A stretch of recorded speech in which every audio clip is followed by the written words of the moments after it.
Wow. Good morning, everybody. We started this show, because effectively this is what it is, right? The Africa Energy Forum is a show. It's to show the world how great the energy sector is, how great South Africa is. And we started this show as I want to start the Youth Energy Summit here today, where we reiterate that we're all here standing on the shoulders of giants. I'd like to invite everybody to please stand, and we're going to take a moment just to reflect on the heroes of 1976 Soweto student uprising, people who stood for what is right.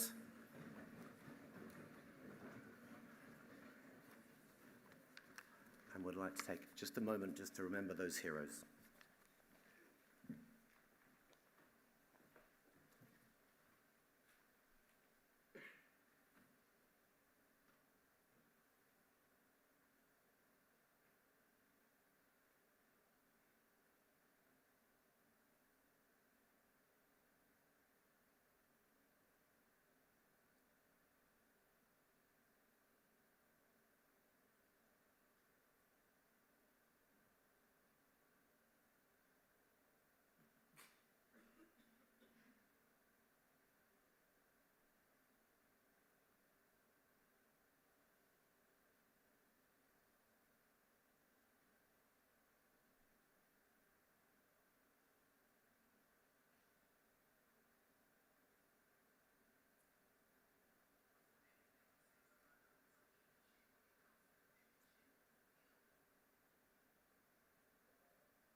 Thank you, everybody. I think as we look at the world today and the impact of social media, history is being eroded, and it's incredibly important that we don't forget the sacrifices that people have made before us. In the UK, social media for people under the age of 16 is being banned. I think it is integral that we use historical context to frame where we want to go and who we want to be, and are reminded why this moment is so important. We must remember history, we must remember this moment, and the fact that this month celebrates the 50th anniversary of the 1976 uprising in Soweto. I think we just take a moment to pause and remember that, and I think we should never forget those moments, because social media is encouraging us to forget. It's encouraging us to change history and all of these things. So I'm extremely grateful for everybody being here today. I think when you look at your leadership in this sector, we talked about it last year, we talked about how the South African government, the ministry under the leadership of the minister and the deputy minister who's here with us today, thank you for joining us today. I think what you see is a leadership that is encouraging people to unite, not to be divided. So again, it's about historical context. We must stand together, and this is what we as a business, this is what the world's greatest energy companies in the world are saying to you. Come, talk to us, tell us what you need, how can we help you to succeed? Because when you walk into the exhibition over here, the greatest companies on the continent are there waiting, and they're telling you, you are welcome, you are enough. So please use this time today to go and speak to those companies, to tell them your dreams, tell them their aspirations, because I tell you, the response you're going to get is not no. The response you're going to get is yes. I'm incredibly proud of the work that Simon Cooper and Shadika, the CEO of the Youth Energy Summit, have done over the last few months to maintain this momentum and build on what we are achieving. Because I am worried. I am worried that we will forget history and that social media is changing things. So you're invited here to continue that legacy and to keep talking about where we've come from and where we're going. And you are the future. The Deputy Minister here tells me all the time, this is about the future. We mustn't forget that this is where the sector's going and what's going to be our legacy. Because today we're looking 50 years in the past at the legacy of Soweto and the people who said, actually, you know what, this isn't right. So use this moment, grasp it, grab it with both hands. This morning you're going to hear from some incredible people who we've been working with for the last 3 or 4 years. And I'm going to highlight TUSO, right? So 5 or 6 years ago, we were looking at building the Youth Energy Summit. What do we do? And TUSO, who's going to be the moderator for our session, TUSO said to me, you know what, Simon? It's about inclusivity.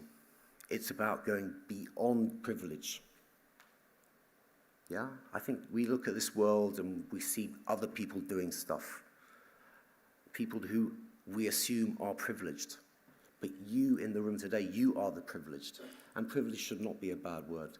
When people open the door for you, it's about what you do when you walk through the door. So everybody here is privileged to be here, yes, but privileged not in a bad way. Privileged because you've earned the right to be here. So I encourage you to follow in the people you're going to hear from today. Follow in their footsteps, stand on their shoulders, create a legacy that you want to leave behind for your family, for your children in the future. Because if you don't,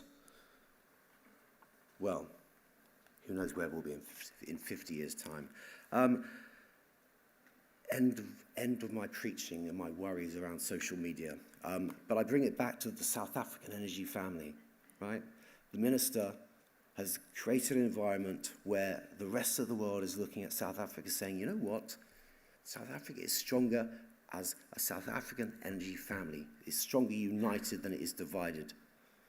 So when you're walking around, remember that it's the Energy Ministry, the Department of Energy that's here today that has changed from the 5-10 years ago when it was divided into a united front today where it's getting more investment than ever. It's empowering more people. It's connecting more people with electricity. This is the leadership that you have. And you have somebody here today in the Deputy Minister that is the driving force behind that. So appreciate it and then follow that leadership, follow that guidance. I'm not going to talk for too long because I'm not the story. The story is people like TUSO. You are a hero to us. We love you. And TUSO joined us many years ago. He's now gone on, he's done his master's, he's got a job with Pele Green Energy. And I'm telling you, Pele Green is one of the greatest companies here today. Thank you.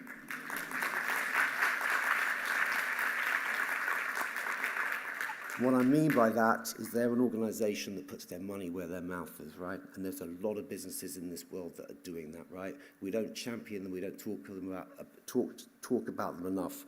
But Pele, they've been on this journey with us. They met TUSO a few years ago. They've supported his ambitions to do his master's. He now has a job working with Pele Green, and they are building energy infrastructure, huge $100 million projects.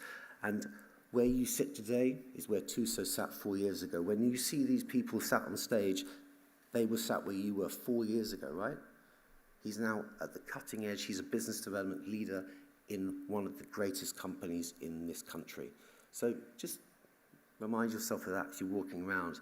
When you're walking around talking to the companies, they want to meet young, exciting, responsible future leaders. Yeah? So take this moment. What we've done here today at the Africa Energy Forum this week is we've tried to bring the continent in. I've designed this whole thing this week around Midsummer Night's Dream meets the Bad Bunny Super Bowl halftime show. Who saw the Super Bowl? Okay, right, yeah, absolutely, right. But what the Super Bowl halftime show told me was, let's walk through history, let's walk through context. You know, Puerto Rico, a country I know nothing about, but that moment took me on a journey. So when you walk around the exhibition, you're going to go into the North Africa Networking Village. You're going to have food from North Africa and Southern Africa, food from there. There's all these different sorts of things. Experience it, breathe it. But at the end of the day, we're all professionals. We're all living the dream. We're all here to strive to be the best people we can be. So when you're walking around, when you're meeting these companies, show them who you are. Show them the best of you. Okay, without further ado, I'd like to invite our panelists on stage, but to so, I'd like to invite you to join us and to lead the session. So please, if our panelists would like to come to stage.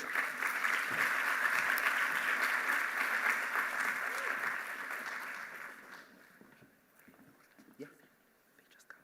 Yeah, if the panelists would like to join us on stage.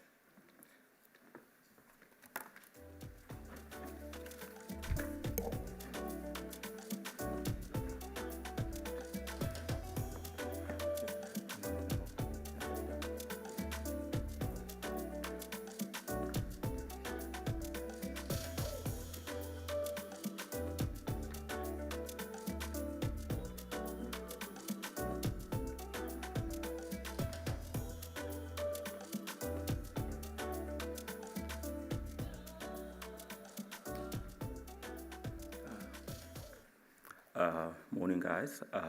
My name is Thuso Xola Kwadi, all the way from the Eastern Cape.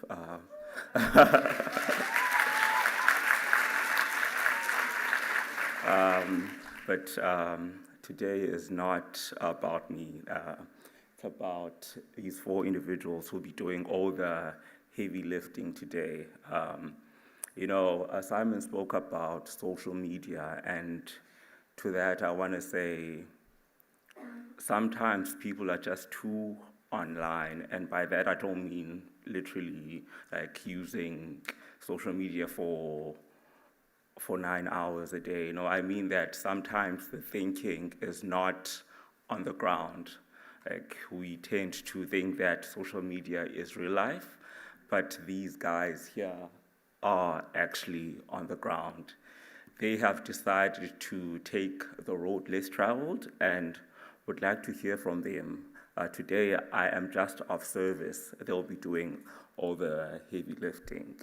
So the first person I want to make a presentation is Mercy, all the way from Kenya, by the way. So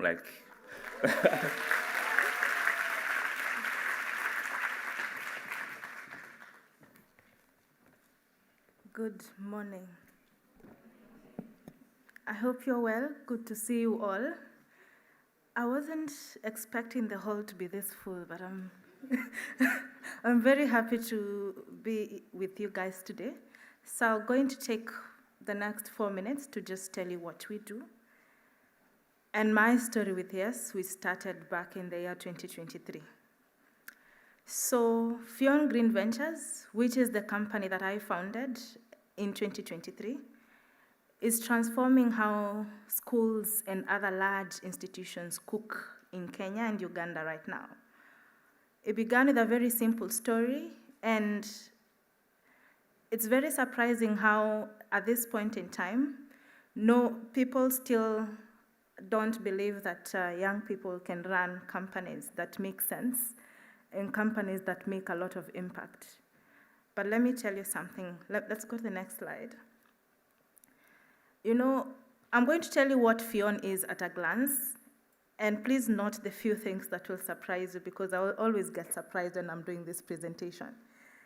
The first thing is the company is both women-led, it's youth-led, and it's in the energy space, which I believe is of interest to all of us right now. We are solving the crisis of clean cooking by building locally done, manufactured electric pressure cookers for high-volume kitchens. Right now in Kenya, we are pioneering institutional clean cooking, because once you go there and you talk about it, everyone will refer you to Fionn Green Ventures Limited. So far, we've done a little bit over 50 units. I think yesterday I installed my 56th cooker in a Kenyan school. Thank you. And they are all of capacities ranging from 100 liters to 600 liters. 600 liter currently is what we installed yesterday, and it's serving 2,000 students in one of the schools in Kenya. As at May 2026, we had 100 schools on track for deployment, but I got another young person who we graduated together in 2023, heading our commercialization department. And imagine he added an additional 120 schools within a month. That's why I think the company, I believe in young people, and that was a true testament on my end. We have active pilots in Uganda with a distribution partner onboarded. Why people still choose our cooking equipment is just because it's bulk cooking. We are able to cook for many people at the same time. It can be powered by both grid and solar.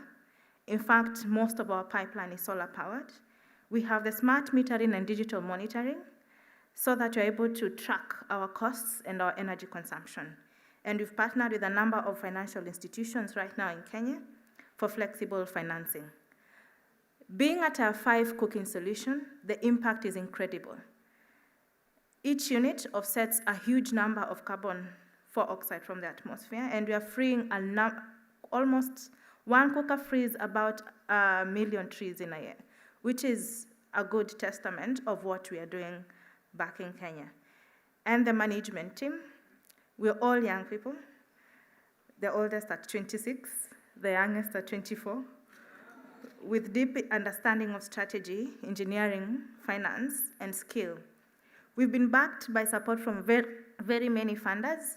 I left out yes here for a reason, because it's what forms the bulk of the next slides. I will just highlight a little bit about the solution so that I spare more time in speaking about yes in the next slide. So our solution is mentioned is an electric pressure cooker. We can move to, yes, this. So I've already mentioned that we run on both grid and solar. I've mentioned about the capacities, mentioned smart metering, and still want to emphasize that all this is made in Kenya by a group of young people, and we've developed a number of access models from cooking as a service, pay-go models, lease-to-own models, which are working and proving that clean energy is accessible to all. I think I want to talk about my story with Yes now. I think in the next slide, what we have here was a campus idea, which I started when I was in 4th year, Strathmore University in Kenya. And at that time, I was not so sure what I wanted. In fact, I was surprised I was doing 3 companies, but I didn't know what I wanted. Why? Because I knew I was an entrepreneur, but I was just trying what I could so that what works is what I move with. So I think in 2023, we had support from one of the accelerators in Strathmore, and they are the ones that referred to us to Yes when we were in Kenya in 2023. And they prepared me. I remember they stressed me a bit to prepare for the presentations that we were supposed to be having at Yes. And surprisingly, at that time, one of the judges who was judging us for that Yes competition had been a previous judge, and we almost knew the questions he was going to ask because he had judged me before and it grilled me. And because I didn't know some of these things, I remember he asked me about the thermal capacity of my cooker. I didn't know anything. It was just an idea. So I knew very well those are the same questions he was going to ask me. So I researched purposely for him. And I think, to cut the long story short, it was good that we won the award that year. I think maybe because I prepared for the judge who was toughest. Yeah, I think that's who we are as young people. We just don't want to take chances. When you realize you need to win, you work it out so that you're able to take it home. Since we got the award in 2023, at that time we had a very simple product. A very simple product that I thought was the end of everything. But then just before Yes, we had taken the product to a user for testing, and it had not worked the way we wanted it to work. So the 5,000 USD that we got at that time was very instrumental in taking the prototyping to the next stage. So what that did to us, it demonstrated the early belief and the seed capital that we needed to scale it. Since then, I've really networked with so many young people in the energy space, I can't count. Because we are always talking to each other. You can imagine some of them even call me to date. We have coffee chats, especially those in Kenya. We've done a lot of meetups with them. And it's given us a global stage and credibility, because it's after that that Clean Cooking Alliance, that Global Energy Alliance for People and Planet, came back to us and featured us on their platforms. After these features, other funders came on board, the ones I had in my second slide. They saw that we have done prototyping, they saw that we've done all these things, and true to the word that I remember one of the YES team told me at that time, I was told to make sure I use that money very well so that I may be able to grow. It was very easy as a young person to just take the money and eat and go home. Yeah, but then the lady advised me, for some reason I can't see her here, she advised me that I just need to use the money well because it's going to make me grow. I saw the impact, and to date, Fion Green Ventures Limited has raised over $500,000 US in grant funding, just because of that trust that we had in 2023. And they came back. I think we had another session for Yes on the Road in Kenya in 2024. And again, we had a presentation, and we were able to get an additional seed funding, and that was very important. It's been very important in our prototyping process. So as a result, all the impact you see started from that point where someone had to believe in us, and that was Yes in 2023. So the next slide, which will be my kind of the last slide, what I'd tell everyone who's looking to start an energy company, don't start with the product. I think my friends have messed it up when they start with the product, and now they're looking for the problem that the product solves. That you will always go wrong. Okay, the ones I've seen, they've gone wrong. I always advise that let's start with the problem. Identify the problem, make sure it's real and not in your head. Because the other thing that we used to be told is the problem could be in your head. It could not be. You might think people need heels to walk, but they are very comfortable with their flat shoes, so what are you telling them? So you just need to validate the problem first and make sure the product that you're solving just fits the product, the problem that is, and that's what we call the problem market fit. Then I think we need to focus on the piloting and trying and making sure that when you get to a room with young people, you don't just keep quiet. You make networking a norm because you never know who you're talking to. Then you need to just get one thing real before you scale. You know, we didn't go into producing so many cookers at the same time. In fact, I did one only in 2023 and tested it in over 3 kitchens. Then did a second one in 2024, tested in another 3 kitchens, the same kitchens I tested before, until I made sure that that pilot was working. Because if you have slides and then it's all theoretical and nothing is working, it's very hard. Even if you're creating a shoe, get someone to wear it first, because that makes the real difference.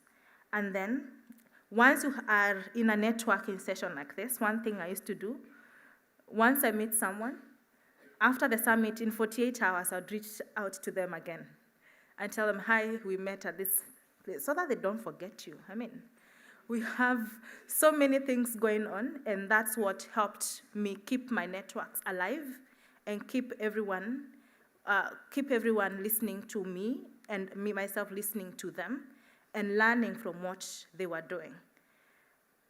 That's it from me. Thank you so much.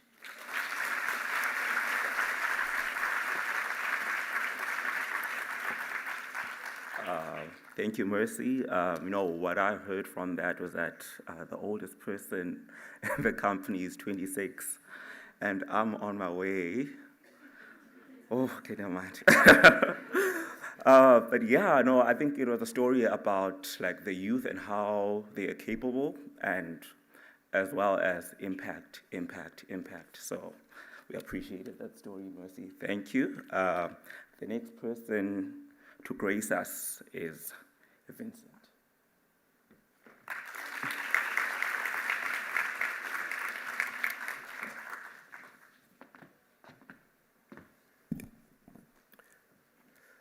Good morning, everyone. I'm Vincent Musebe, founder and CEO of Musebe Enterprise, a company that was founded back in 2023 with a mission to make renewable energy affordable and accessible to all while simultaneously championing environmental sustainability.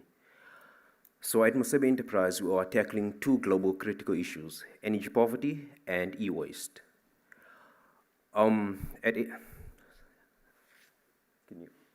cool. So we discovered that the majority of people living in former settlements often do not have access to reliable energy solutions. And as a result, the majority tend to use hazardous alternatives such as candlesticks, paraffin lamps, or illegal connections, which are often the contributing factors to settlement fires. On the other hand, there is an ongoing issue of e-waste. Each year we generate about 62 million tons of e-waste, and only 12% of that gets formally collected and processed. The majority is either dumped, burnt, or informally processed. And these often lead to underground water pollution as well as soil degradation.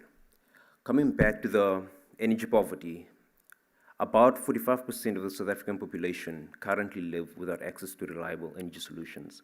And according to the stats, there's about 10 shack fires per day, leading to at least 2 fatalities. Back in 2020, I myself was a victim of the circumstances. I had lost my belongings to the flame, and this is when I decided to take it upon myself to come up with a solution. Instead of being a bystander, I decided to become the light in the tunnel. So we decided to develop solar-powered energy solutions which will serve as replacements for these candlesticks and paraffin lamps. And how we do this is that we incorporate between 40 to 60% refurbished electronics in our manufacturing processes. Fast forwarding to last year, we competed in the YES Summit. We went up against other brilliant young innovators from across the continent. And it was quite inspiring to see young individuals like myself actually tackling real-world challenges and actually impacting people. However, we were fortunate enough that the judges came to a unanimous decision and awarded us the grand prize of $5,000. After the awards, can you just go back? After the awards, we actually utilized the grant funding in a more effective way. We went out into a community that has never had electricity for the past 12 years, and we deployed our solar portable power systems. And as a result, within just 2 weeks, we managed to impact over 150 people, some for the first time in their lives.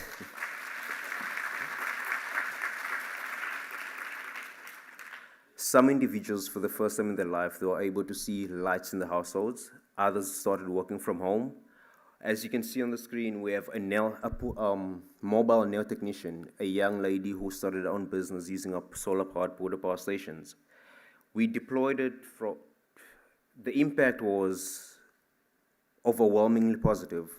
But for me, one of the most heartwarming moments was when you saw a family who was able to watch Bafana Bafana qualify for the World Cup, something which was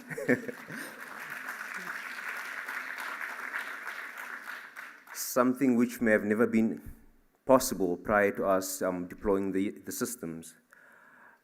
But that was not it. On the other hand, my team, because when I started the business, when we pitched, it was just a team of 2. My previous business partner and myself. But after the YES Summit, we managed to expand the team from just a team of 2 to a team of 9. So youth employment was created after the YES Summit. So I would like to encourage each and every one of you guys to utilize these opportunities that have been presented in front of you. Network and grab each opportunity with both hands and feet, because you never know who you're speaking to and you never know what that conversation could lead to. And I believe that each and every one of us here are capable. I am a living example, from a township to someone who's now employing other youths. And something that I would actually like to pass on to you guys is that you are capable, and I am positive that each and one of you guys know what to do, which is why you are present here today. But all you need to do is stop negotiating with fear and comfort, because you never know that your biggest achievement could be behind that fear that you currently have. And stop procrastinating, because each time you say you do it later, that later becomes never. And before you know it, you'll be standing at the end of your life looking back at all the missed opportunities and the person you could have potentially become. So pursue those dreams, because at the end of the day, you don't want to reach your old age, look back to the person you could have potentially become. The grave is a place you're supposed to go with memories and not your dreams. So pursue those dreams. Thank you.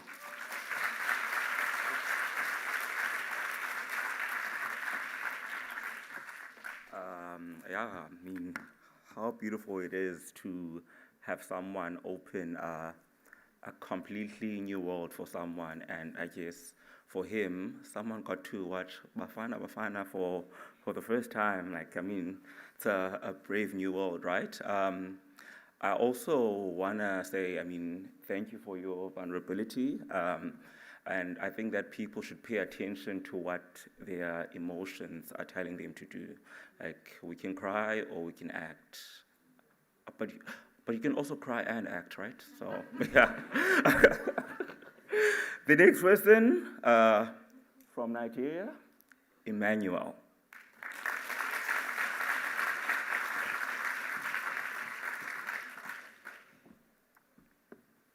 Good morning, everyone. My name is Emmanuel Tewasi. I'm co-founder and CEO of Boost Power. My journey started in 2023. But prior to that, I was a student at the Federal University of Technology, Owerri. I was a member of an organization called Enactus. This organization carried out projects related to SDGs, solving problems for communities, problems that are related to Sustainable Development Goals.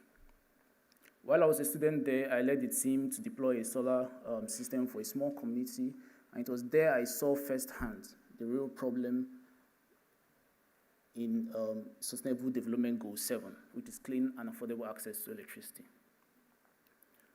I met Mama Chinaye. She's a mother of 5, and my conversations with her, I figured out that she was spending a huge amount of money to fuel her generator sets. And whenever her generator set was bad, she was resorting to candles and kerosene lanterns, which was damaging her health, which was a serious problem for her. Upon this problem, we started Boost Power. We also saw the statistics. Over 600 million people in Africa lacked access to electricity. Coming down to Nigeria, this number was at 80 million, which is about 40% of the population of my country. I also figured out that $14 billion was lost by these small and medium enterprises due to they didn't have power to be able to open their stores, which was a serious problem. It was upon this premise that we started Boost Power. We built a solar microgrid in Obinze community that is currently powering over 75 businesses. These businesses are able to save over 40% of their previous costs on electricity. They're now able to make huge profits. We have also been able to train over 200 youths who are now solar energy installers. They can now deploy systems for homes and businesses across Nigeria. We have also raised over $20,000 to be able to facilitate this.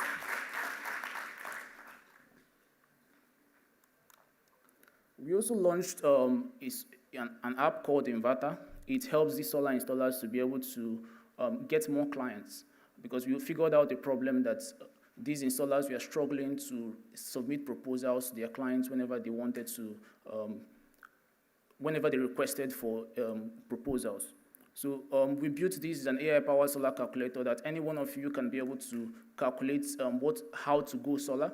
So you can just input your appliances, and in 2 minutes you can get access to a solar proposal and you'll be able to know the costs to go solar and every single details, including financing. About 209 installers have registered on the platform. We have been able to give proposals to about 1,400 people.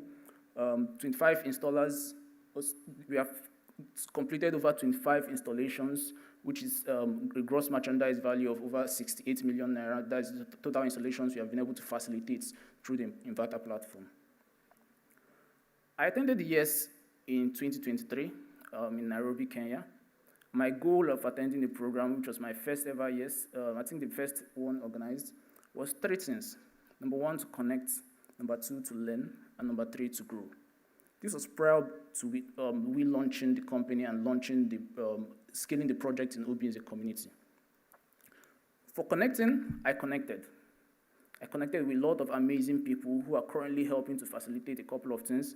So in Ghana right now, somebody I partnered with at YES is currently helping us. We are currently supplying and distributing these solar lanterns to communities and businesses across Ghana and Nigeria as well. We supply this.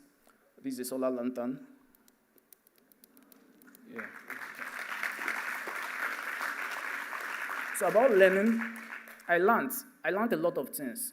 If you go out there, you see a lot of people exhibiting. There are solar companies, there are manufacturers, there are people in electric vehicle space, e-mobility, and several others. I decided to learn in 2023. I learned about new technologies in solar, battery energy storage systems. I learned about even electric mobility, which is part of our future plans. And then I decided to take action, which is what I'm going to encourage every one of us here to do, to take action, to say yes. And that's why I'm inviting you. In 2023, I said yes. I said yes to be part of the solution. I said yes to contribute my own quota.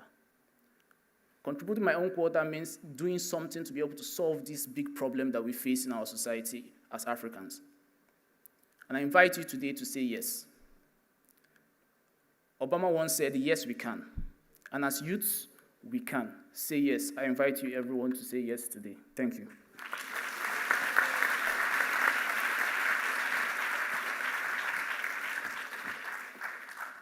Well, I say yes to that presentation. Most of our problems in Africa are structural, and it's very beautiful to see someone trying to become an enabling function, not just for themselves, but to build a scale so that people can be able to empower themselves. So that's Emmanuel right there. We appreciate you taking your time. And I mean, this guy was ready. Like, he came here with a product and, can't say no to that. Next person, Amu.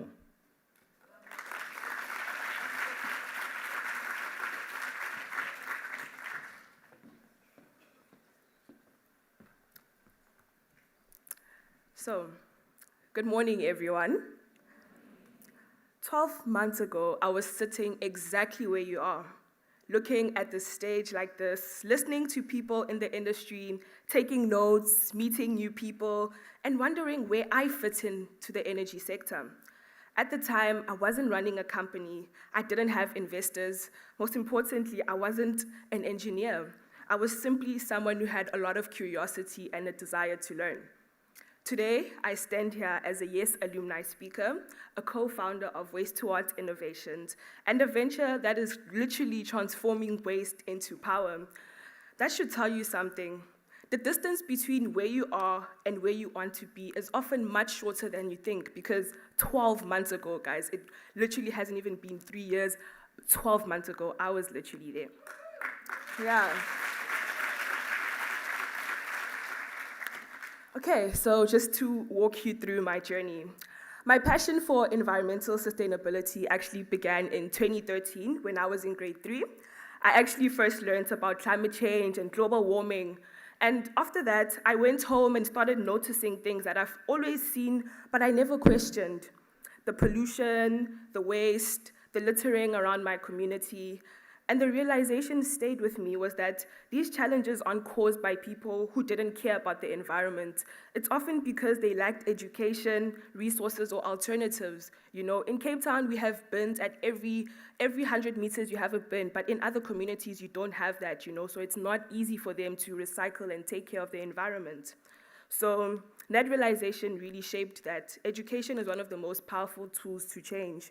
You know, that's what Mandela said. Education is the key to success.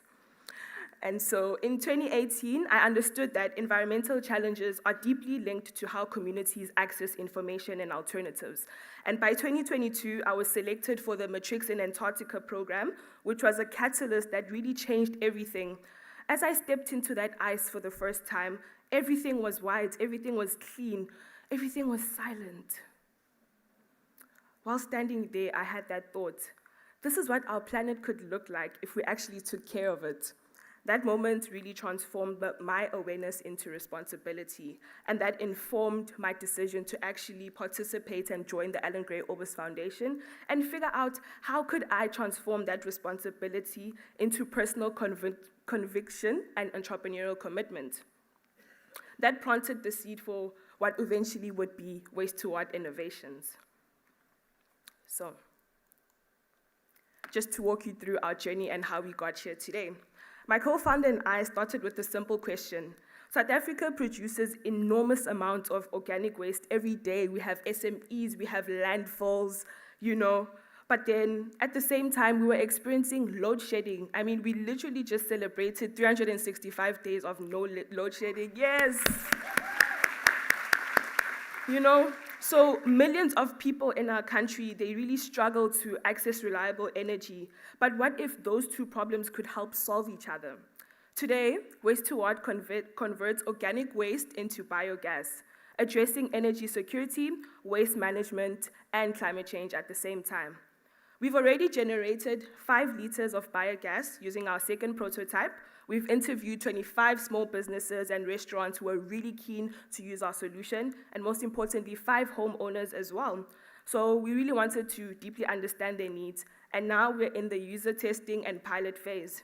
We're not just building technology, we're building something that is grounded in community, something that people actually need. As Mercy mentioned, you need to speak to people before you build a product so that you understand the problem and how people are interacting with it. So this journey has brought real recognition. We won the Hull Prize UCT in 2025. We placed in the top 10 in E-Squared, and I'm here at the moment. So that is also a testament to the journey. Thank you. So the journey obviously hasn't been easy, but it has been worth every step of the way. All right. One of the biggest turning points in this journey was attending YES last year. YES gave me 3 things I couldn't have gotten anywhere else. First, it gave me perspective. I arrived thinking that I knew the energy sector. I mean, you just turn coal into electricity and that's it. But within hours, I realized that I had only seen a small part of it, and that's something everyone will see today. Interact with the companies and you'll realize that the energy sector is actually bigger than what we've been exposed to. So, last year, I actually met founders, I met investors, I met policymakers, innovators from across Africa, like the panelists that are sitting here. And each one of those were proof that there are many ways to enter and shape the space. I learned that advocacy can be bottom-up. You don't need to wait for permission. That's exactly what Vincent was saying. So you can do the research, you can engage the stakeholders, create your own seat at the table through the value that you bring. Secondly, I got commercial clarity. I learned that what it actually takes to turn an idea into an investor-ready business. Not just a good idea, but something viable that's really grounded in what people really need and what we need as Africans, you know?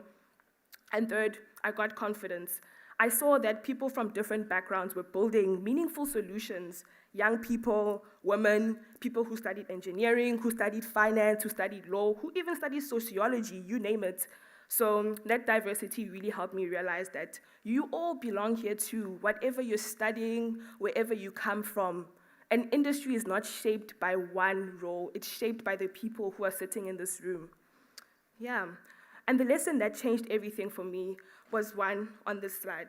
Nobody's an island. As you can see, I've met people, I've interacted with them, But every breakthrough in my journey came from a conversation I had with a mentor, a customer, a founder, an investor. Every light bulb moment started a conversation. So I leave you with that. People you meet today could change the direction of your future. So don't be afraid to put yourself out there. Have a conversation. Share your passion. Yeah. So if I could leave you with one thing, it's this. Be curious, be present, and find inspiration everywhere. Number one, be curious. Ask real questions, not because you want to impress someone, but because you genuinely want to learn. Acquaint yourselves with the avenues in this space. I did mention the energy industry is large. There's space for everyone. It's growing, you know. Go to each presentation with the question in mind and try to leave with another question, you know. When I came to YES last year, I left with the question as well. And I hadn't arrived with that question, but that helped inform our next prototype to get customers and talk to them. Number two, be present. Put your phone away. Simon did mention in the opening address, social media is really reframing how we think and interact with each other. So put the phone away, take the notes, and listen actively.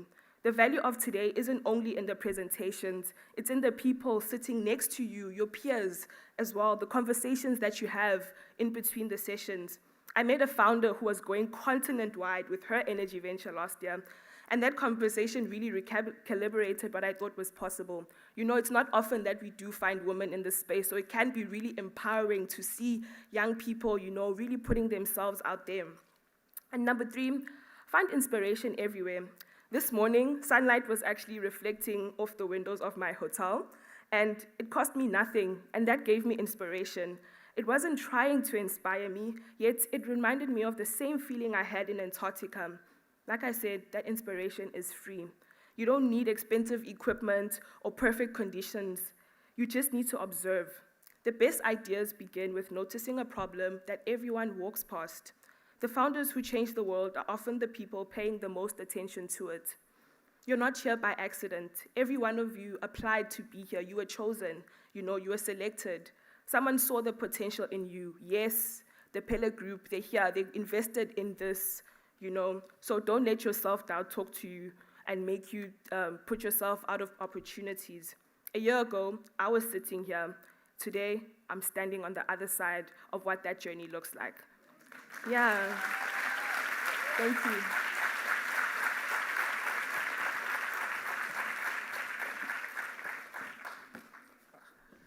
Thank you, Amu. Very motivational. What I'll say to that is that there was an element of empathy that Amu displayed that allowed her to see where the problem comes from. She could have said, people are littering, people are, destroying the planet, but she's like, okay, I understand what's happening. Let's build a solution to it.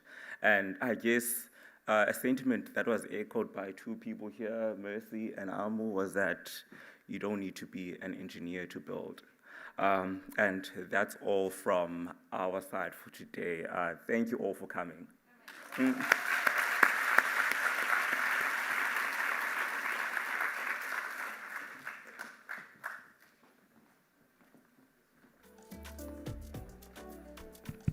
Tuso, you need to remain with us. Okay, I'm going to put Tuso on the spot here because we've heard from everybody, but we've not heard Tuso's journey, right? Now, this guy we need to hear from. So, Tuso, tell everybody that your journey.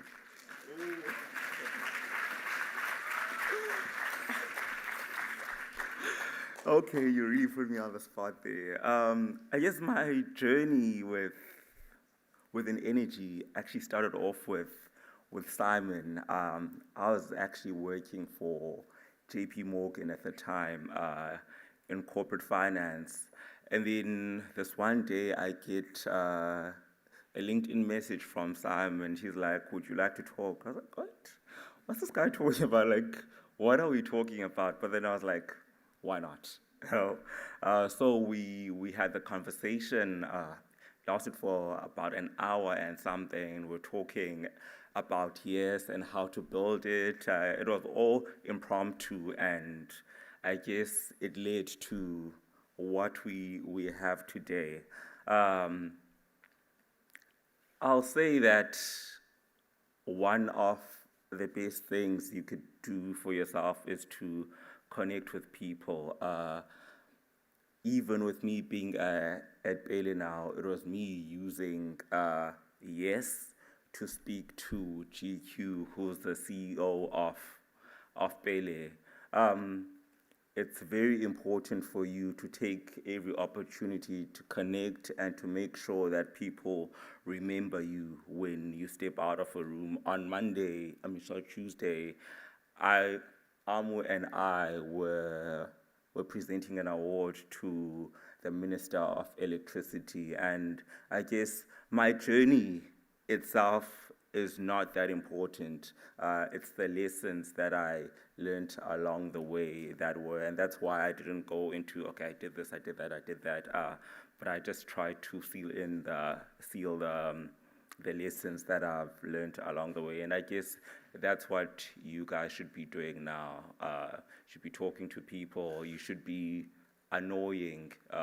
I know that especially as a black youth in South Africa, we've been told to be palatable, like don't do too much, but nothing's gonna move if you don't do something, if you don't say something, if you're not willing to be annoying. So I just say, like, guys, please be annoying. Yeah, that's all.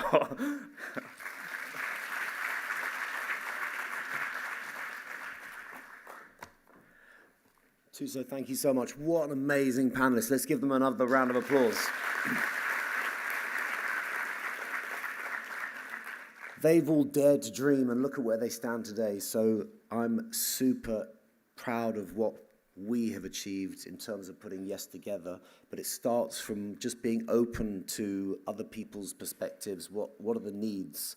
And Thuso really was a catalyst that really set us on this journey. So Thuso, I just want you to know that. I think that's important. Our next speaker and our keynote speaker, who's going to open the session today, is the Honourable Deputy Minister, Samantha Graham-Murray. Thank you so much.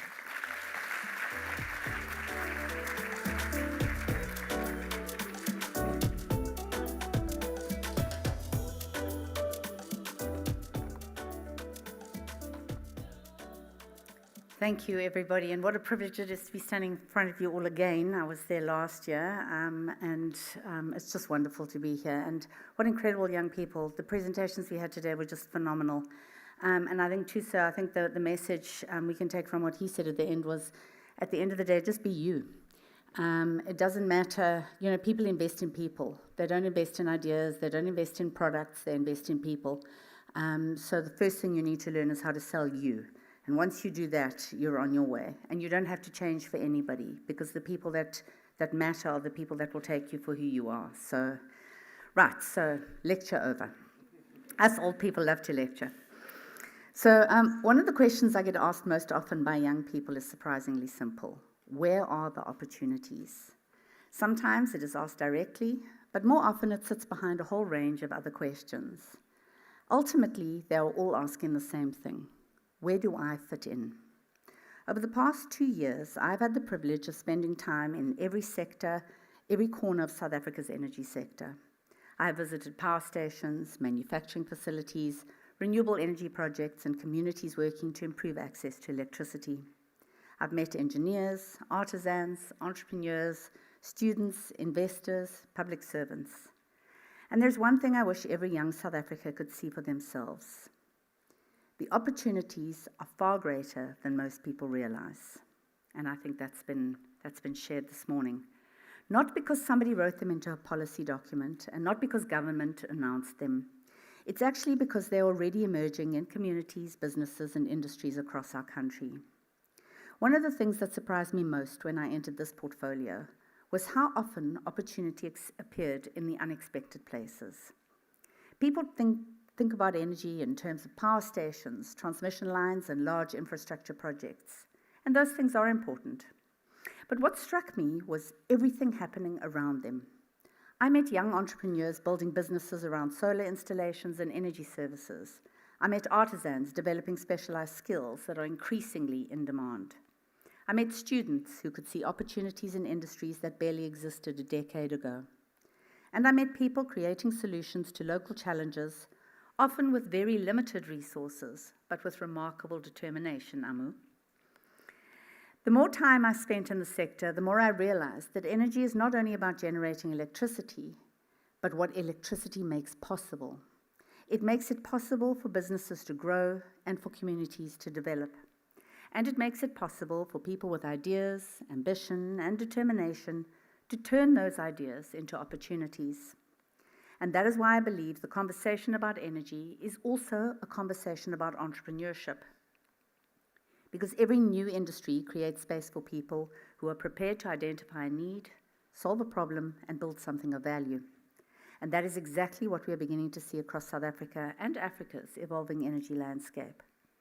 Whether it is manufacturing, maintenance, logistics, software, energy efficiency, clean cooking, project development, or technical services, opportunities are emerging in places that did not exist only a few years ago. The question is not whether these opportunities exist, but whether enough people are prepared to seize them. And of course, that raises another question. If the opportunities are there, how do we ensure that more South Africans are able to access them? Because opportunity requires investment, skills, and above all, partnerships. And to ensure that the growth of an industry translates into opportunities for people, it requires a deliberate effort. And that is one of the reasons why the South African Renewable Energy Master Plan, or SARM, is so important. When people hear the word master plan, they often think of policy documents, technical reports, government processes. But at its heart, SARM is really asking a much simpler question. How do we ensure that South Africans participate meaningfully in the opportunities being created by the energy transition? How do we ensure that local businesses are able to grow alongside a rapidly expanding industry? How do we support entrepreneurs who are looking for opportunities in emerging value chains? How do we develop the skills that will be needed in the years ahead? And how do we ensure that the benefits of growth are felt not only in boardrooms and industrial parks, but also in communities across our country? Those are the questions that sit at the heart of SARM. Because the transition to a cleaner and more diversified energy system is about far more than the generation of electricity. It is also about manufacturing, services, innovation, entrepreneurship, and maintenance and support industries. Ultimately, it is about people. And one of the things I've learned during my time in this portfolio is that talent is not South Africa's problem. Everywhere I have traveled, I have met young people with ideas and ambition. They are the people who want to contribute, build businesses, solve problems, and create opportunities, not only for themselves, and as we've heard, for others as well. I have met students who are eager to learn and entrepreneurs who are looking for the next opportunity. I've met young professionals determined to build meaningful careers in an industry that is changing rapidly. And I've come away from those conversations with the same conclusion every time. South Africa has no shortage of talent. What we need are more pathways into education, training, entrepreneurship, and into industries that are growing and evolving. And that is why initiatives such as Power Up matter, because they are helping to connect talented young people with opportunities in the energy sector. They are helping young people build networks, develop skills, and gain exposure to an industry that offers enormous potential. Most importantly, they help answer the question with which I began today. Where do I fit in? Because opportunities only become meaningful when people can see them, access them, and believe they are within reach. And that is why the work of supporting young people cannot stop here. The department is currently reviewing its youth strategy to ensure that young people remain at the center of our thinking as we continue to build a more inclusive and dynamic energy sector. Because the future of this sector will not only be shaped by the decisions made in boardrooms, government offices, or conference venues, it will also be shaped by the decisions made by young people who choose to study, to innovate, to start businesses, to develop new skills, and to become active participants in South Africa's energy future. One of the unexpected privileges of serving in this portfolio has been the people I've met along the way. Over the past 2 years, I've spent time with a number of people from different backgrounds and different parts of the country. They do not always agree with one another, and they certainly do not always see the world in the same way. But there is one thing they have in common. They care deeply about South Africa and about the role that energy can play in creating a better future. We often spend a great deal of time talking about our challenges. South Africans can moan. But what has stayed with me throughout my time in this portfolio is the determination of the people working to overcome them. I've seen entrepreneurs building businesses in places where others only saw obstacles. We've met some of them today. I've met young people who refuse to allow their circumstances to define their ambitions. I've met people who are quietly doing extraordinary things, not because anybody asked them to, but because they believe they can make a difference. And perhaps that is why I remain optimistic about the future. Not because the work is finished, because it's not. Not because all the answers have been found, because they haven't. But because I've seen firsthand the talent, resilience, and ingenuity that exists in this country. And I've seen it most clearly in our young people. The longer I've worked in this sector, the more I've come to appreciate that progress is never the result of one person, one organization, or one institution acting alone. Progress happens when people work together, when ideas are shared and when partnerships are formed. It happens when people are willing to invest their time, their energy, and their skills in something bigger than themselves. Positions come and go. Projects begin and end. New people arrive and others move on. But what matters is whether the work continues and whether the next generation is ready to take it forward. Looking around this room today, I believe it is. So my message to you is simple. Stay curious, keep learning, ask questions, and I think it sounds like I actually poached from somebody's presentation. I'm just saying I didn't. I never saw the presentation before the speech. So stay curious, keep learning, ask questions, challenge assumptions, build relationships, speak to officials, engage with industry, and look for opportunities to contribute. Do not underestimate the value of your own ideas, because the future of South Africa's energy sector will not be built by government and industry alone. It will be built by people who are in this room today. So go out and seize the opportunities that are out there. And please be part of the team that develops a real, practical youth strategy for the department that speaks directly to your needs. And if you're still wondering where you fit into the future that I've described, my answer is simple. There is a place in it for you. Thank you.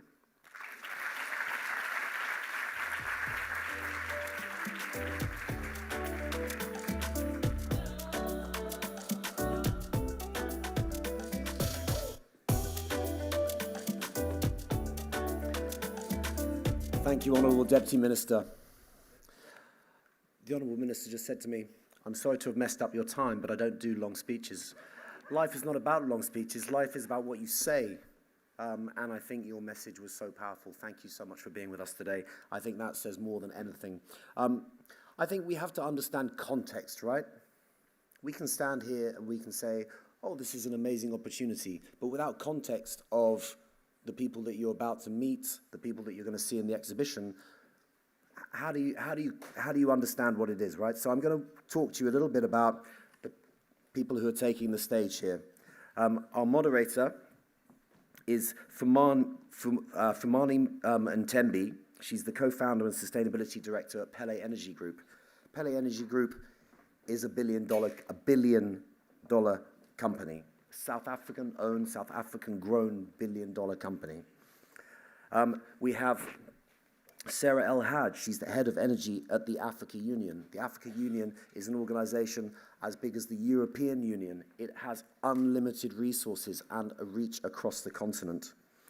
We have Dr. Candice Hartley, the Group Chief People Officer at Eskom, an organization that employs tens of thousands of people, that impacts people's lives, an organization that has led to the end of load shedding.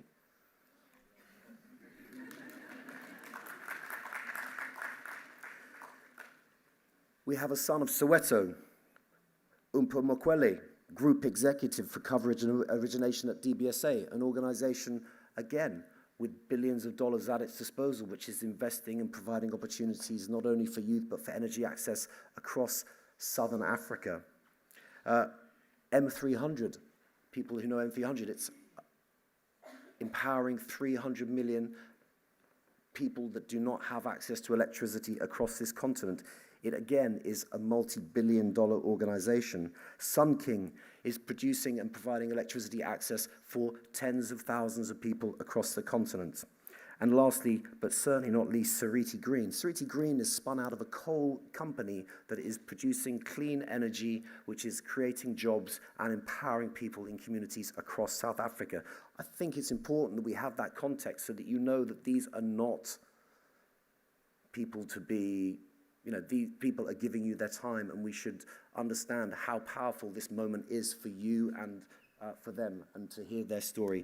So I'm delighted to hand over to Fumami Ntembi, the co-founder and sustainability director at Pele Energy Group. Thank you so much.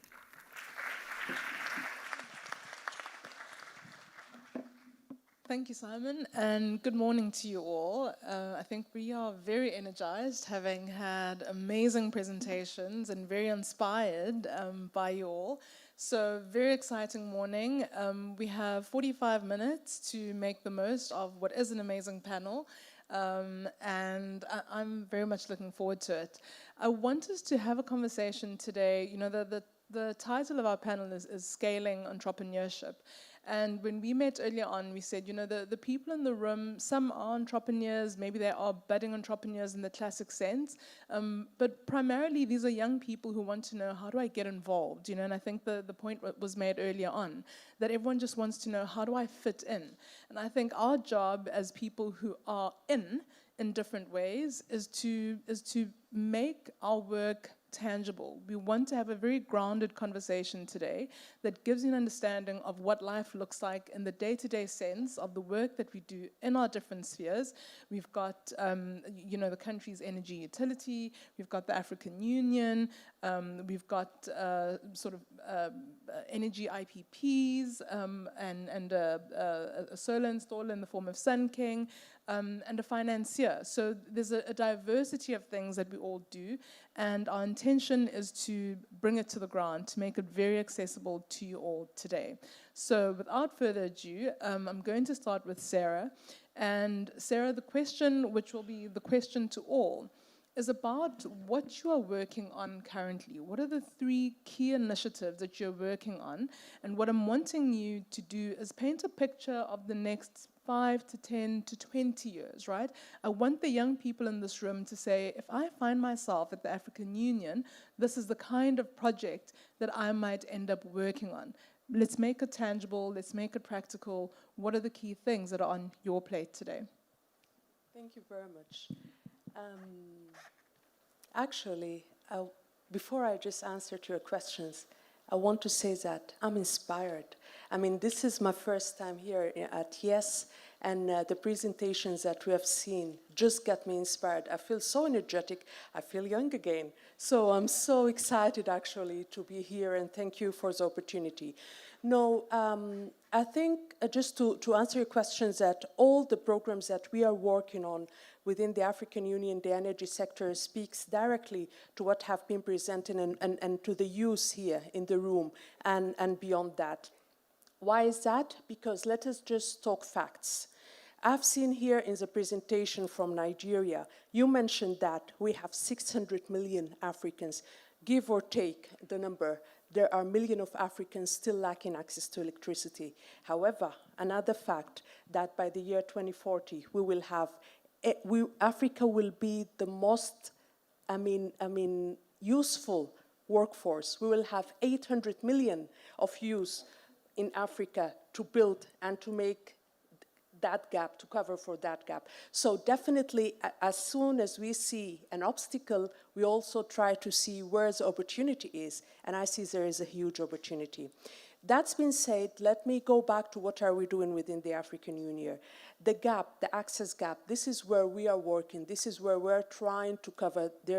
Most of the projects and programs that we are working on currently talks to energy access and covering that gap. We're also working on just energy transition. We're working on other issues. However, I would say all of these would need workforce, would need youth, we need businesses, and this is where you would fit in, just to complement on the previous presentations that have been have been mentioned this morning, what I'm seeing here is a huge opportunity for all Africans, all African youth especially, to come and tip in and have your businesses and think of where you can have your part done.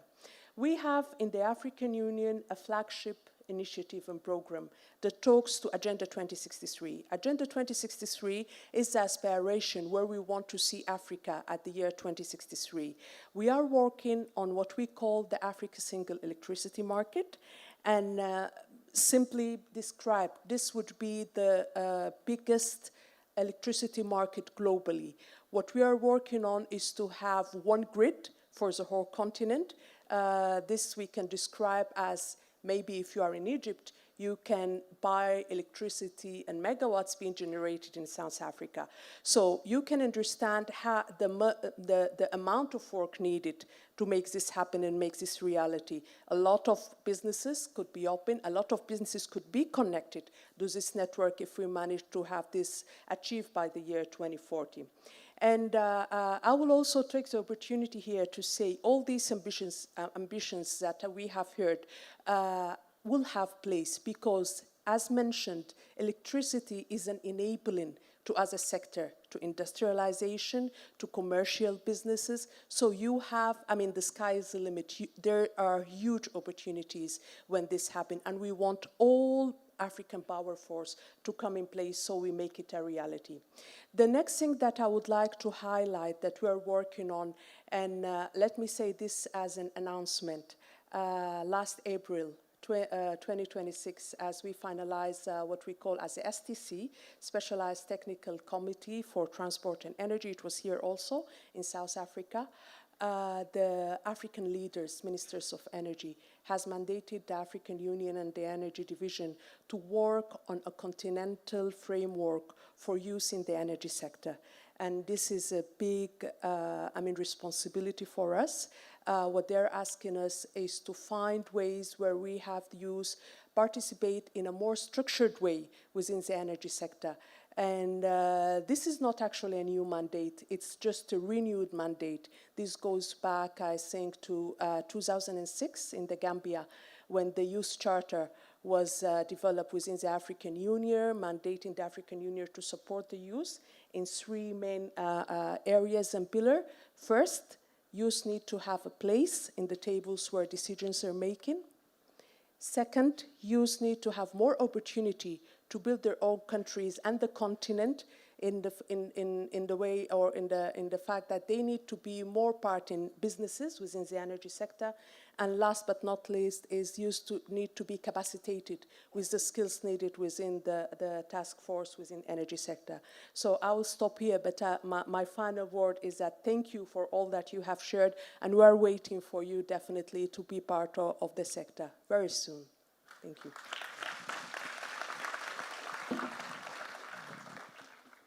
Dr. Candace Hartley, handing over to you. So thanks once more for the opportunity. And it's really a privilege today as the state-owned utility to address the youth within the energy sector. And I think for context, it's important that we contextualize Eskom as a utility. So Eskom has probably more than 30-40% of the continent's entire installed capacity when it comes to generating electricity, right? So it doesn't just play a critical role in growing our economy. It plays a key role, and I think you've alluded to it in your opening remarks as well, for the region and for the continent. And when I think about the youth on this continent, a few months back we were at the Y20, which was part of G20, and one of the speakers made a comment. And I researched a little bit, and in fact it is true that in the history of the human population, this is the highest recorded youth population globally ever. Now, when you bring that context to Africa, we have the youngest population on this continent, which means when we gather in rooms like this, we bear the responsibility not just for our time on this continent, but also as we develop as a society going forward. And for that reason, it's important when, as an organization in ESCOM, we look at our programs regarding youth, that I contextualize a few numbers for you. So we employ about 42,000 people directly, but we also have a lot of indirect labor, we have project crews, etc.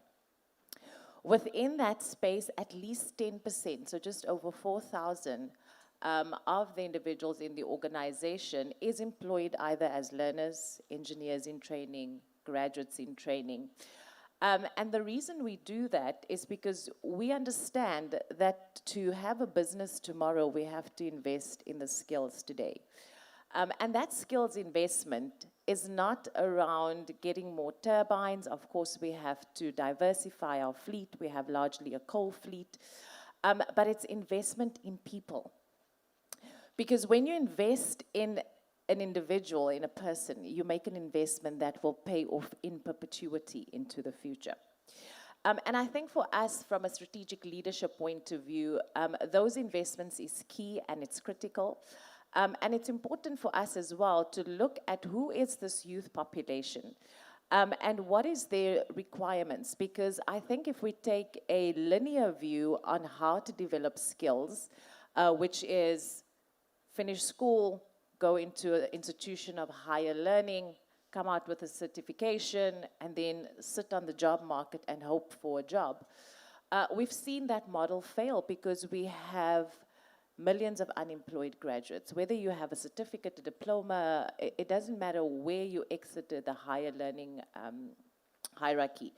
And for us, what's important as well is that we not just look at certification pathways, so what type of skills do we need across the energy value chain, but we also look at how do we give young people real lived experience within the organization. So bring them in through vocational training, bring them in through workplace learning, and sometimes just walking the floor with them will give them an opportunity to say, oh, this is what it means to come into a working environment. So with that said, I hope it has given you a little bit of a sense in terms of what it is that we do from a youth employment point of view, and also our investment behind not just youth, but also businesses, which I've seen today across the energy sector, that we can possibly support because they fall within the energy sector value chain. Thank you.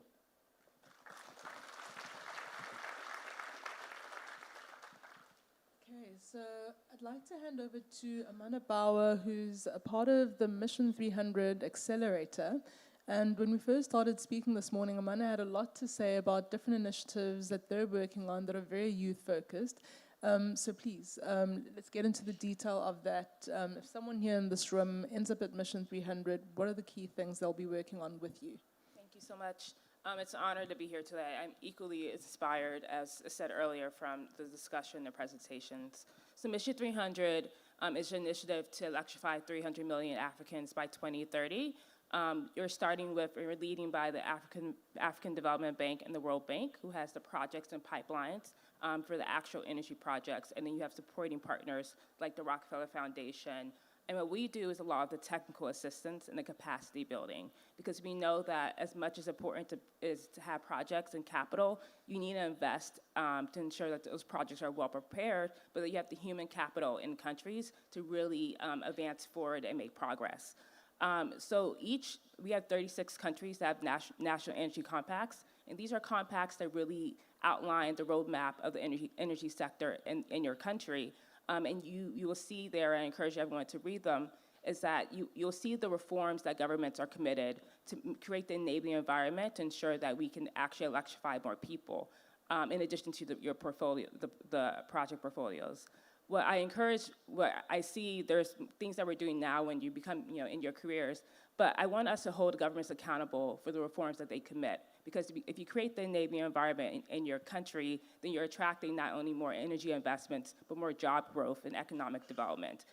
So I want the youth now to be able to see my government committed to X, Y, and Z to create the better environment for investment, and I want to hold them accountable. So that's really important. But with that, and you have like the policy documents and all that fun stuff, we want to make sure that we're invested in human talent. So in each country, we're setting up these units who are implementing Mission 300 in the country. And what we found is that the youth and young professionals are bringing the energy to really drive change in these countries. So we have something called the Mission 300 Fellowship Program, where we're bringing young and mid-career talented Africans from various parts of the country and the continent, going to other countries across it's kind of Pan-Africanism, and they're being dropped in these government capacity units, and they're the ones who are really driving and making the change. I heard from ministers throughout this week and the past few months saying the young professionals are game changers. They're cutting through red tape. Governments can be quite bureaucratic. I worked for the US government for 10 years. It's the young professionals who will push the needle and they say things need to move different. Let's use AI. Let's talk to the right stakeholders. And they're quite talented. So the Mission 300 Fellowship Program is a clear program that you can apply to in your earlier on in your career and really get that hands-on technical experience. And again, it's been the best thing so far for Mission 300, and we're going to invest more money into that so that can be an opportunity for you. And in addition to that, we are thinking more about, as we're doing energy planning, how can we map the skills, ensure that there's training programs that are guaranteeing jobs. So you go to the training, you actually get a job in the energy space. So that's really important for us. And just at a bottom line, Mission 300 should be a job creation initiative. So we're just looking for a lot more opportunities to attract the private sector and the country to create the enabling environment so more companies would move into certain countries that they found is no longer riskier, quote unquote, and that creates more jobs in the countries. One last thing I'll say is social media, I wish we were on it as much as we are, right? But there is an opportunity there for content on social issues. And what we are trying to do at Rockefeller Foundation is a new idea. Some people love it, some people hate it, is to get content creators who care about energy and give them a platform from Rockefeller to elevate their platform so they can go in their country and be briefed on what we're doing and then talk amongst the youth online and saying, hey, this project is going well. There's still a huge gap in this rural community, and really make sure that the youth is holding, again, the governments, the partners accountable of what we said are in these energy compacts. So social media, not that great, but if you use your phone and power to talk about the real issues, we could change the world a bit more. Thank you.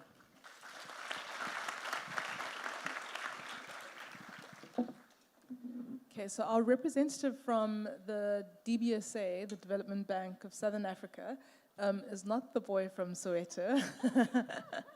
It's the beautiful lady on stage, Zuki Tsengiwe, who's a lawyer by training and doing interesting work at the DBSA. So Zuki, if you can just bring us into your world today. What are you up to?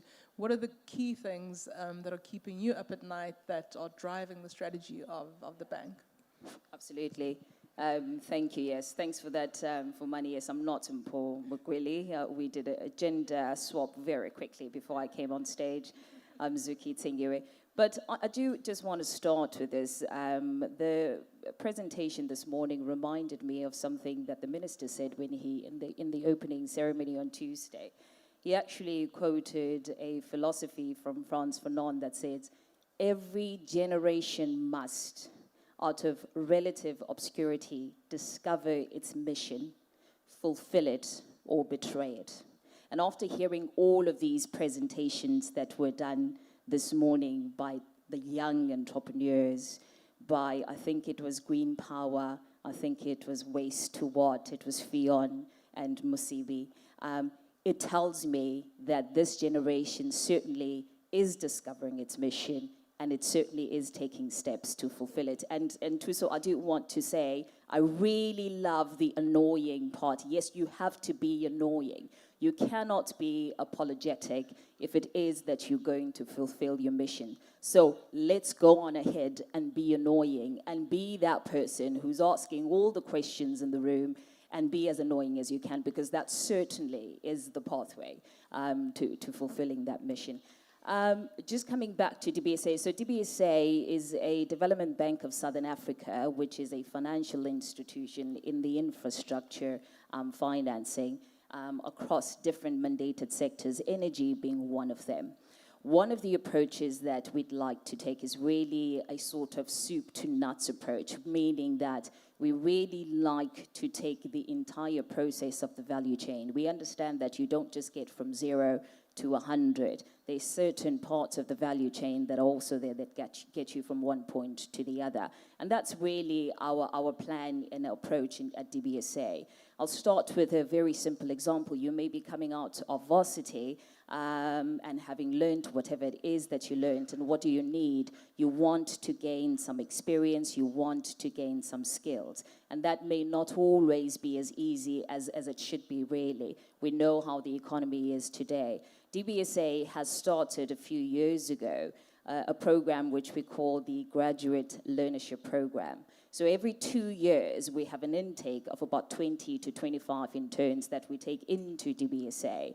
And this really, we do it so that these young graduates can then follow a structured, on-the-job training that is going to equip them both with technical proficiencies and also professional competencies, which is exactly what you need to first sometimes discover what it is that you want to do in the long term, and also give you the requisite experience that you will need to even maybe one day develop your own business.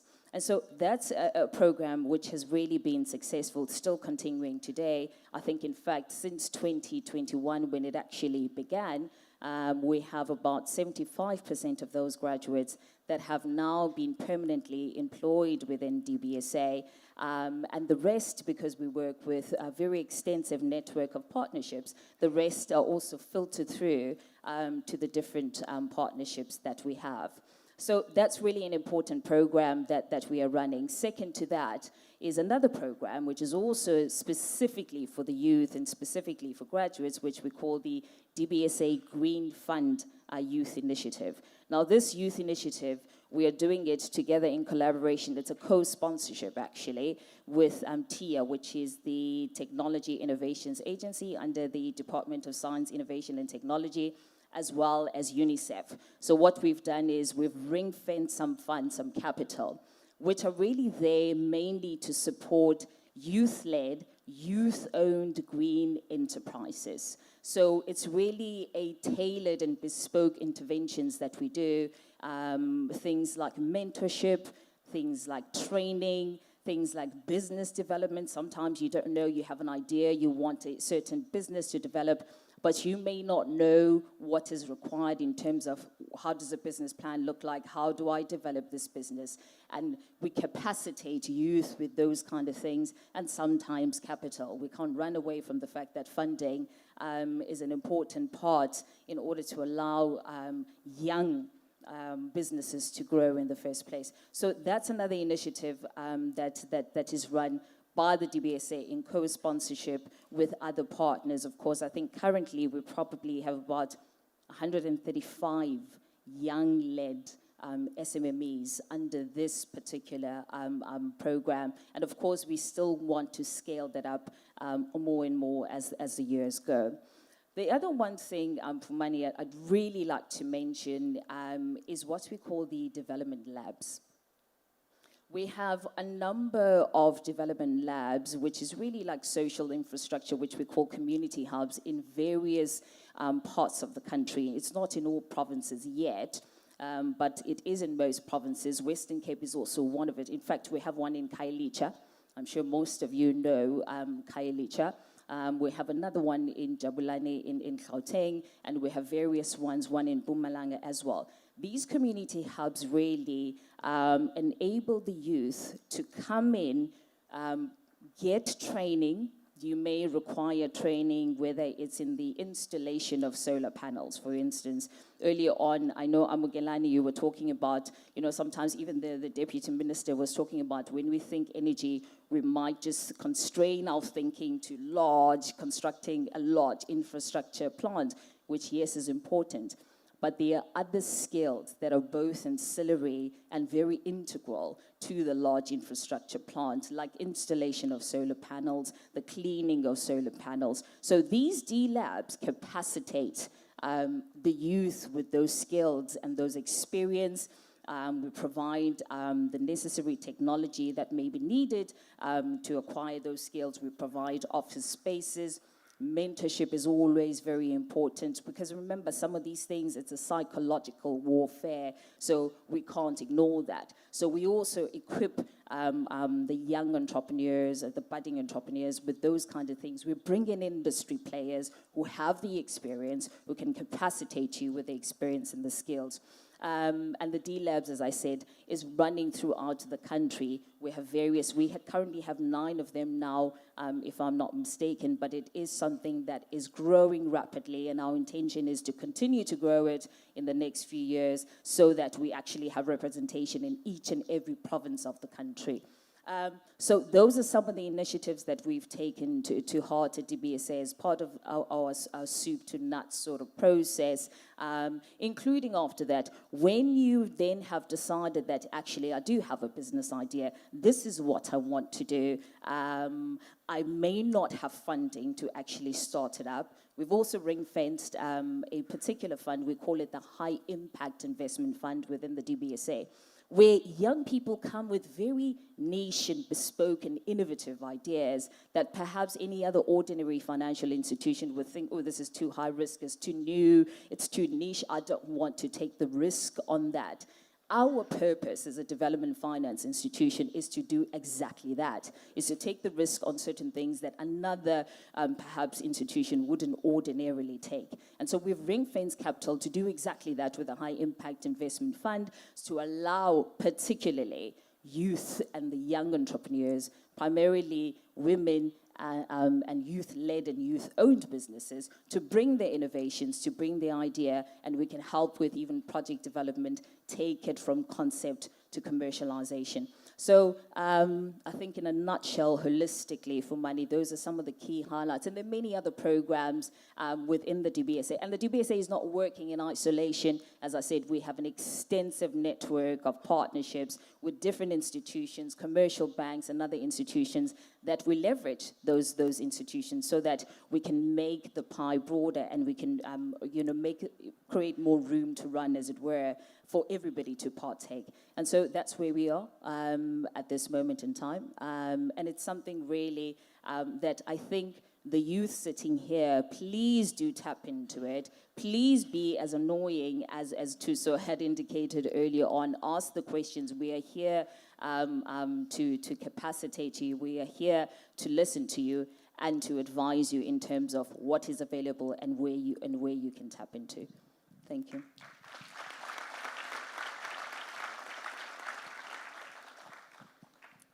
Okay. Now, Thabiso indicated earlier on that he thinks he's the most nervous of all the panelists. And I don't think there's any good reason, barring the fact that he's a new entrant to the renewable space. And I want to pin this because I spoke to someone earlier on who has an interest in nuclear, and I know that that is part of your past. So if you want to talk to Thabiso, I'm looking at you. You can chat to him about his past life. But Thabiso, tell us, having just entered the renewable space with Seriti Green, what are the key things that you're working on at the moment? Thank you so much. And it's so difficult to speak after all of this. And the previous panelist, I must say, I'm quite inspired. And don't feel bad. We are also inspired. So we are meant to be inspiring you today, but we came here and we got inspired. So really, really don't feel bad. On my side, I think just a quick one, I won't be long. I just want to touch firstly on what we do at Seriti Green. Seriti Green is a very exciting, vibrant new brand that is making energy in Mpumalanga, where there is no wind turbines or wind farms. And we are the first wind farm in Mpumalanga, and it's quite exciting. We're planning to generate about 1,600 megawatts of power there, and we have a whole rollout program to generate over 6,000 megawatts in the end, at least in the next 5 to 8, 10 years. That's our plan and that's our blueprint. And the reason we're doing this is because we are a coal producer of note, and we know coal and coal-fired power stations won't be here in the next 30, 40, 50 years. So we're preparing for the future. So how I wish you could view energy is as simple as this. So especially in the South African context. So 20, 30 years ago, our national grid could produce over 43,000 megawatts, and it had over 48,000 employees. and today we produce just over 25,000 megawatts. So you need to view electricity production as an instrument of GDP growth, job creation, and that's how we can grow the country. So we have gone backwards. And another interesting thing you should look at in terms of solving the problems, and this is what I like about the previous panel, they are problem solvers. So if you look at it really, since 2008, the electricity price has gone up by 900%. Now that, where it should have been about 150%. So we need problem solvers like the panelists that we've just seen previously. And that's important, and that's how we're going to solve the gap. And now, how do we go back to the 43,000 megawatts, to the 60,000 megawatts as a country, so that we can generate jobs? That's how the green energies of this world, even Eskom has created a new baby, which is exciting, called Eskom Green. So Eskom is going into renewables as well. We are Siriti, we are in renewables, we are focusing on wind. So it's all a partnership in trying to grow the economy, trying to grow the GDP. And the reason why today you find yourself without a job, competing with people with PhD degrees without a job, is because that we have not grown the country enough, and it's our responsibility to grow the country together, and that's why we're here. So you're not here to be passive. 10 years from now, you need to tell the youth what you did. So we are in this together. As much as now we must give you the answers, 10 years from now, you won't be the youth. So it's a joint thing, but I want to touch on this last point on entrepreneurship. Entrepreneurship is not easy, it's tough, it's not meant for all of us. We need to be understanding of that. The people I've just seen on stage here, I am nowhere close to what they are doing. When I was their age, I'm so inspired and so impressed with what they're doing. So don't feel bad. None of the panelists here were like them. I'm just, I'm stretching it now. None of the panelists here were these four individuals are at their time when they were young. So you need to understand it's a journey. Now, what do you need to do to prepare yourself mentally? Just quickly. You have to have the right attitude. Some of you are sleeping right now. You know what I mean? And you say you are here to find out, where do I fit in the picture? Where do I fit in the energy space? So let's look at your Google right now. The last 10 things you Googled, does it have anything to do with entrepreneurship? Does it have anything to do with energy? So we also need to be honest with ourselves. So the first step, you need to have a mentor. My sister touched on the mentorship. It's very important. You need to account someone that can ask you difficult questions, that can tell you the whole truth and nothing but the truth on how good and how bad you are. Feedback is important. You cannot make it. You're not going to make it if you don't have a mentor. So you've got to, please, I'm begging you, first thing you do when you walk out that door, you need to find a mentor. You need to bother people. You need to be inquisitive and ask questions. That's the only way. So from my side, I'm really excited. What we're doing in Mpumalanga is we're creating skills of energy renewables in terms of the wind turbines, because there's no wind farm in Mpumalanga. We have to generate the skills in there where we can maintain these wind turbines, where we find the field of making sure that we don't kill birds. It's a field of study on its own. So there's skills needed. What skills you need in wind farm, I can at least tell you that we need people to maintain the wind farms. We need people to make sure that the wind farms are stable and we are operating in farmland. We need to work on the economy that we operate in the region that we operate in. We're making sure we've got fantastic programs where local people are actually helping, or local youth are helping build these wind turbines. We've got a local guy there, a very young guy. He's got over 80 people building foundations of all the wind turbines. So it's not like you're going to get there and we must only keep you on catering and keep you on the softer stuff. The foundations of our wind farms are being built by a local young person in Bethel. So that's what we're talking about, and that's real empowerment. Thank you.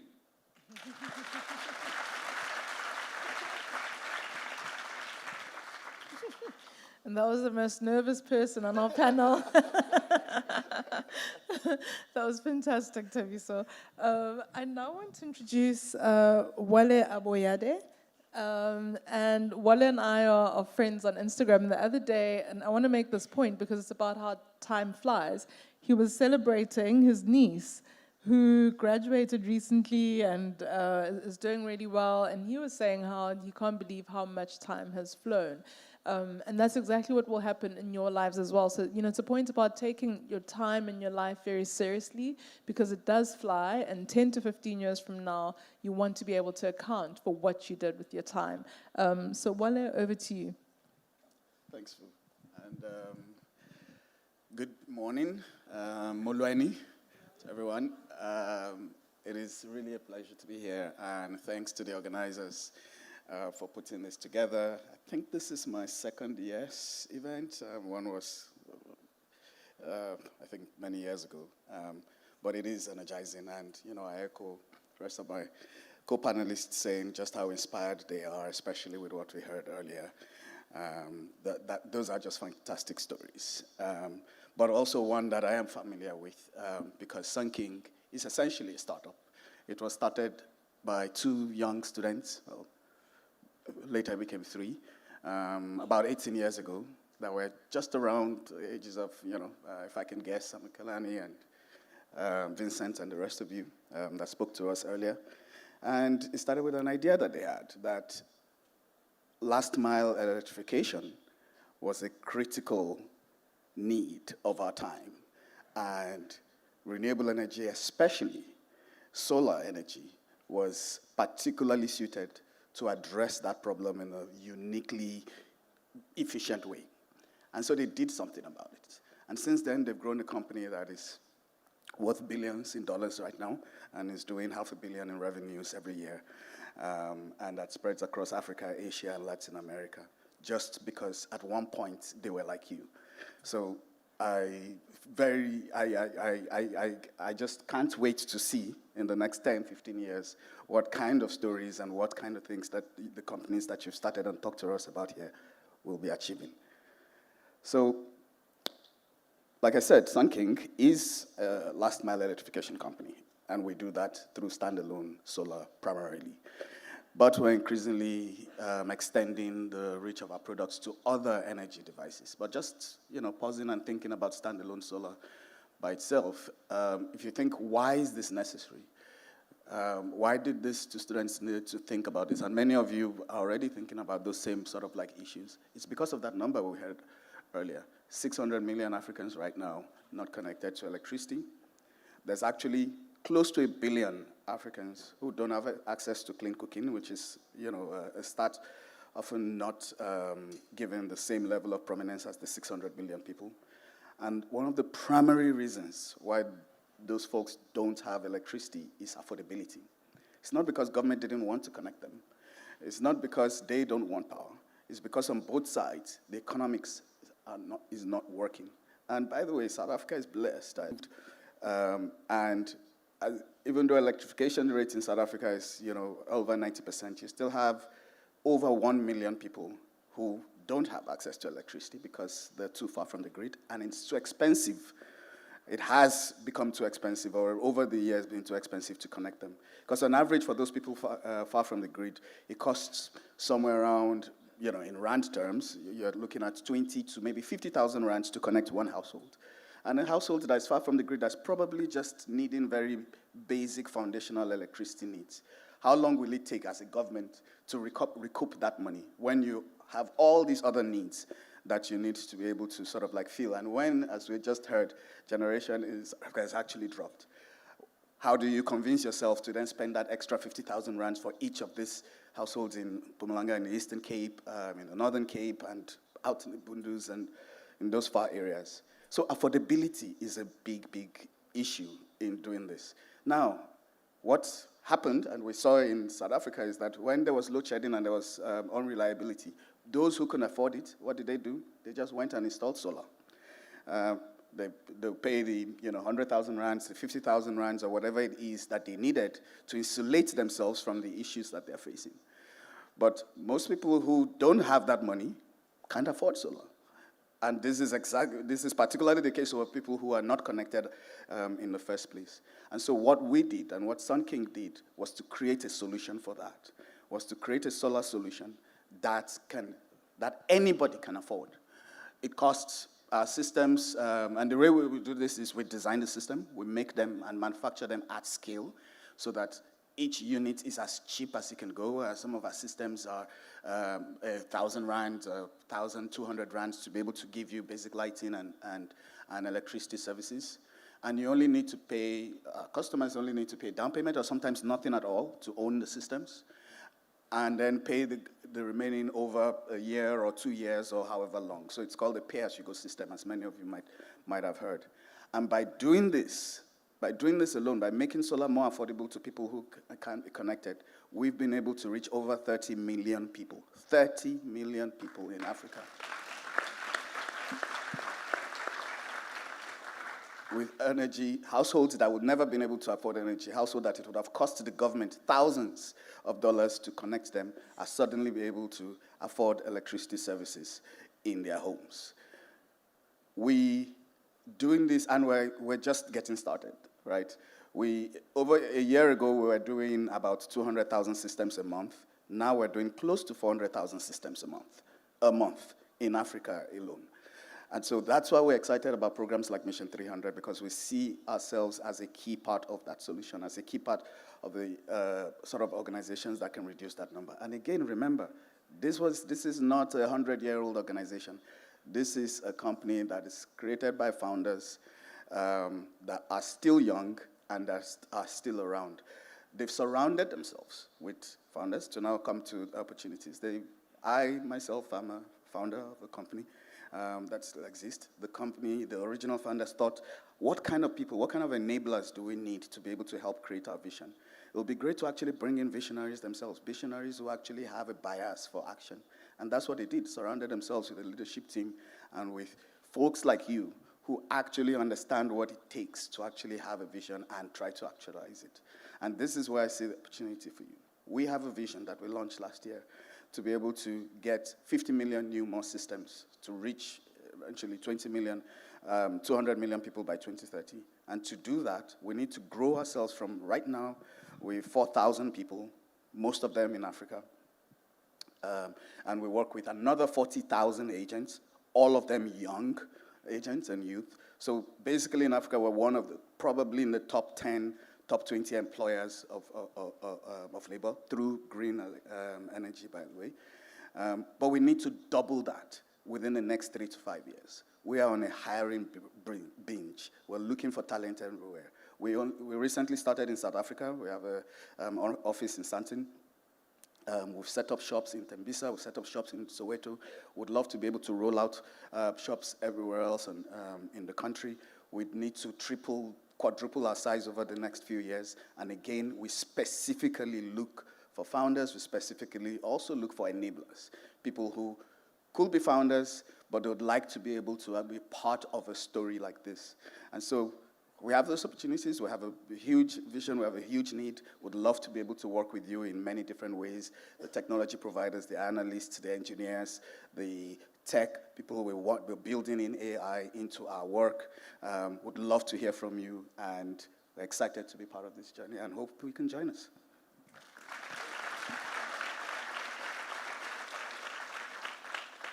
Fantastic. So when we conceptualized this panel, we thought that we'd have 3 rounds of questions. We're now down to 1 minute, so unfortunately, I am going to bring the panel to a close. I think the messages from everyone have been clear. There is a lot of opportunity, whether it is in the large legacy institutions within the country, the utility scale institutions, whether it's from the African Union that's strategizing on a macro level for the entire continent, looking to connect us all. I thought that was an amazing initiative. Imagine a single grid connecting the entire continent. Mission 300, I think perhaps the message you really wanted to land with all of us is, as young people, let's focus on keeping our governments accountable. Many, many times we hear of all the wonderful things that our governments are going to do from Cape to Cairo, but do they actually do them? Our job is to ensure that our governments actually live up to the promise, and that landed very clearly. There's a lot of opportunity coming through from the financing organizations. The DBSA is doing a lot of work. They have programs internally for people who want to join the organization. And of course, for all the people who want to start companies, there's also funding opportunities for that. So the ask is get involved, go on the website, be annoying, as Tusa asked, that we all be, and knock on those doors. Sarita Green doing amazing work. Mpumalanga, for those of you who don't know, is a province in South Africa that is predominantly endowed with coal and is now looking to transition and create opportunity elsewhere in other sectors, and green energy, particularly in the wind sector, is where Sariti wants to play. Sun King, taking power to the people in the most accessible way, making it affordable for all. I think the stories have been, or at least the initiatives and the opportunities have been amazing to listen to. I hope that you will reach out to all the individuals here. Definitely go speak to people, post this panel, and ask for more information so that you are empowered. I would like to leave you, sorry, there's one thing from Eskom. Yes, I thought it would be amiss. You mentioned nuclear. And because nuclear is very underdeveloped from a continental point of view, we have the only commercially operating nuclear plant on the continent for the past 40 years, which means there's a lot of nuclear skills and knowledge that already exist. We are busy with a build. So my chief of staff, I can't see her. She'll come to the front. Oh, there she is, right at the back. So if there's anyone that has specific questions around nuclear, especially now that we're starting the second build, she'll be here. But also for those interested in the learnership EIT pipeline, if you have questions, you can always go onto our careers website. I think, is it Wally, you said you employ 4,000 people, right? That's amazing.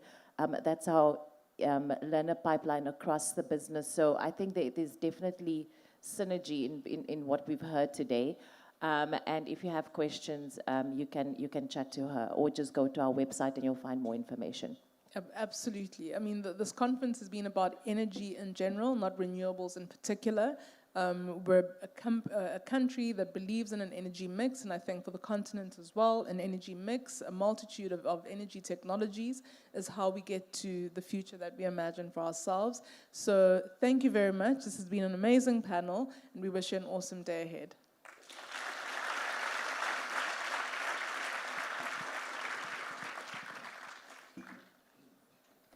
Thank you so much.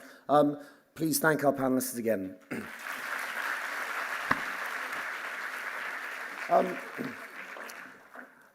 Zuki mentioned the fund, the High Impact Fund. Now, there's an interesting saying which says, "I would rather sell pickaxe handles than own the gold mine." Okay, so if you're selling pickaxe handles, you're in the supply chain, you're working, and you're providing a solution to a large organization. There are varying degrees of risks. The risk of owning the gold mine, you can lose your house, you can lose everything. However, the rewards are great. Downstream of that, there are so many opportunities. So it's not just about being the founder of an energy company, it's about understanding what the value chain is and how you can play a role within that value chain.